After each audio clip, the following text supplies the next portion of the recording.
Will we have the courage to stand against the forces of paganism, unquote?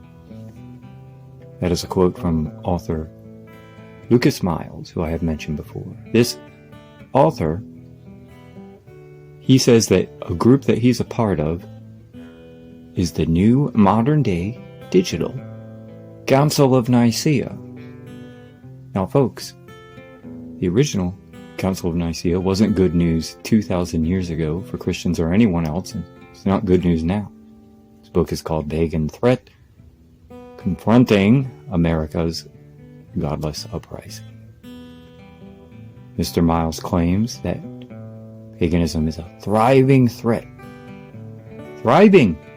Because, you're going to like this one, folks, if you're inside, it is so well funded. Can I ask a question, Mr. Miles? Do you do any homework before doing an interview or writing a book about threats? Let me calmly explain what's going on, as I see it anyway. Mr. Miles and those who think in such socially uninformed, obviously, ways believe in a one and only answer. And this definitely lacks what I would refer to as social understanding. And if I say that he lacks this understanding, he might take it as a compliment, and I'm not playing. You, sir, have spent zero time with the population that you are criticizing. If you think that they are, one, united, or two, swimming in some well-funded magical paradise. His passion, this is another part of it, y'all are going to like if you're not familiar, is stating that paganism, and even just all other basically things he doesn't agree with spiritually, are a driving force in Marxism. Once again, this simply isn't true, even if he can find, of course, individual members. I believe Eliphas Levi considered himself a socialist. But again, this painting with the broad paintbrush is just simply not true. I consider myself to be what you might call a micro capitalist. The ancient alchemists, magicians, etc., were actually bankers. They helped to create our modern monetary capitalist systems. The Knights Templar are a good example, and far more mystical version of Christians than Mr. Miles and those who think like him. To me, the new American working man and woman will be business owners, as I mentioned, micro-capitalists. Now, every time I hear Mr. Miles speak, I wonder, just where does he get his history from? With whimsical statements, comments, his own words saying things like America was founded on the book of Leviticus. Then he broadly claims that pagans lack discipline or even a love of God. I read his book, folks. 256 pages of empty, pointless, rhetorical ego massage. It's basically the world according to his own limited imagination. And to me, one of the reasons for making this video is it plays into cult mentality. That's cult without the O. The one and only narrow possible answer to something so broad as divine providence. And yes, sir, by the way, I did wave my capitalist magic wand and gave this grifter $20 and purchased this book. Consider it a gift to the intellectually less fortunate. See, pagans can be giving, and you're very welcome. Now, let's get to some brief counterpoints. Now, to be honest, the growth part is one of the few things that he is right about.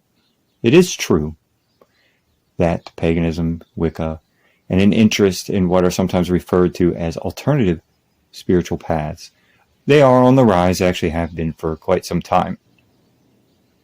But it's certainly not because of aggressive funding from the powers that be.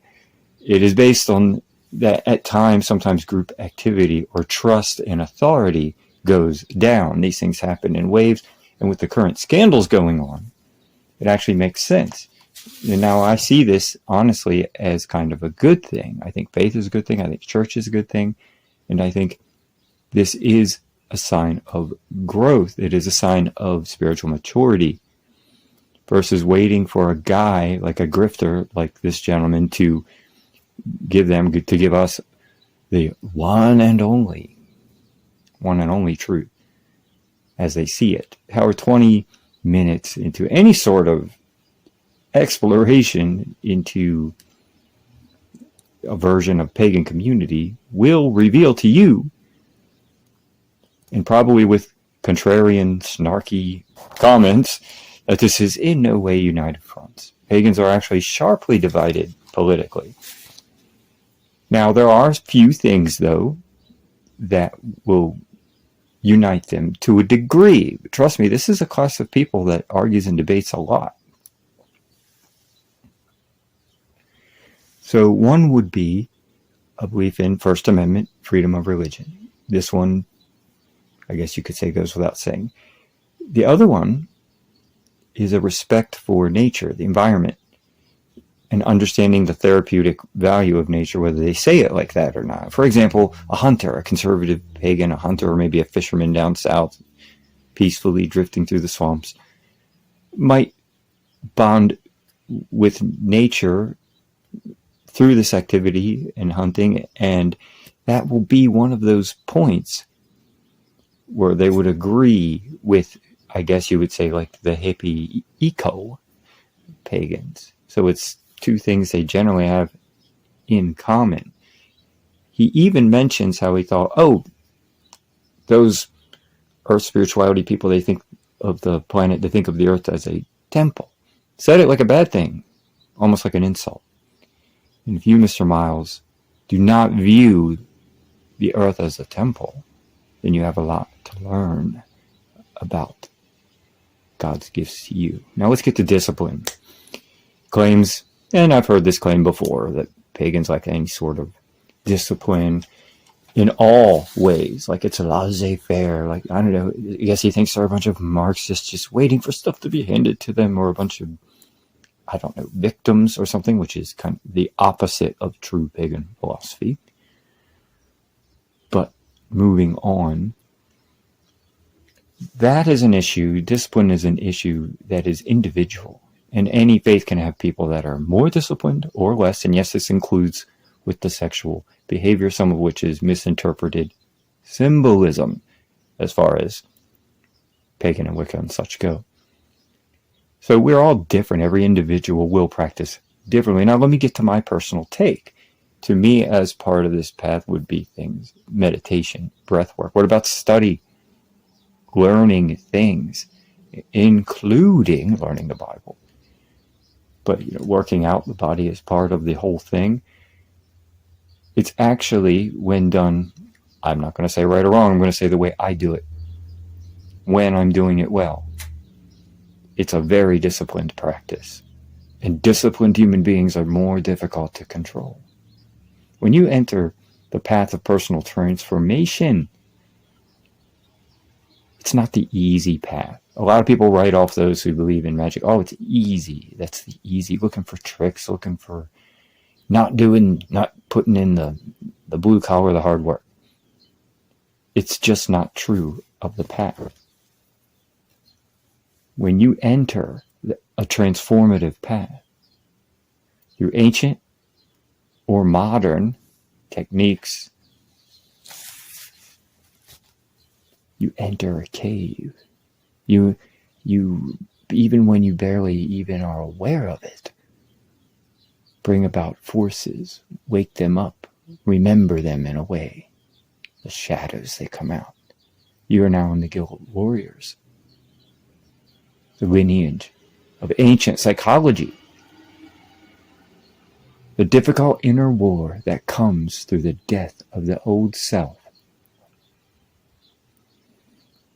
The mystics were not lazy. The Stoics, the pagan Stoics, yes, wrote how to master your emotions as blood spilled on the Senate floor in the next room. One of them, Epictetus, was a slave, mastered his own mind, and rose above slavery. And wasn't just a story of rising above, was deeply respected as a Stoic philosopher. There's the hero's journey, the code of the samurai, the magic of the Egyptians, the transmigration of the soul mentioned by the great mathematician Pythagoras, and of course the Africans, the Egyptians, and the Africans had a great influence on the Greeks, and it just keeps going. The trance of the Viking berserkers, the British, which is who cast the cone of power during World War II, August 1st, 1940, and it worked. It stopped an invasion. People are saying, did the magic stop it? Well, the old saying in magic is, if it worked, don't question it.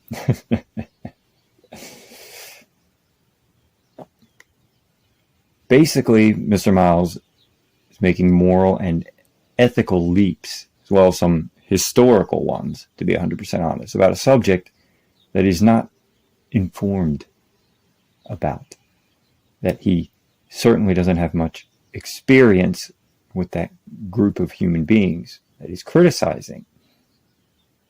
The poorest economies on the planet Earth are found in countries. They are found in countries where there is one dominant religion. That is where you will find the poorest countries in the world. Look it up. And you can always move there, sir. You claim to be some sort of patriot, yet you are quick to burn the First Amendment of the Constitution.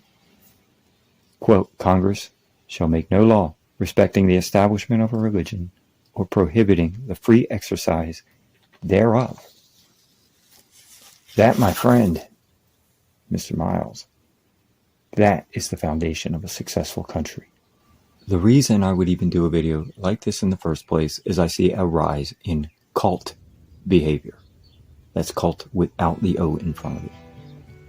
One of the key signs, one of the key symptoms is one and only answer. A promise of clarity with one possible narrow answer. And that's just not how the world works. And in the internet age, you don't even have to be separated from your family, at least at first, like the old cults. Leader that you're not allowed to question can be right there in your phone all the time. You're listening to Main Street Universe, the show and network, reminding you that the mysteries and possibilities universe closer to Main Street than you may have ever imagined. From my new home in the mountains, Hagerstown, Maryland, this is Daniel Michael. Have a beautiful Wednesday evening, and thank you. My next video will be about spotting cults.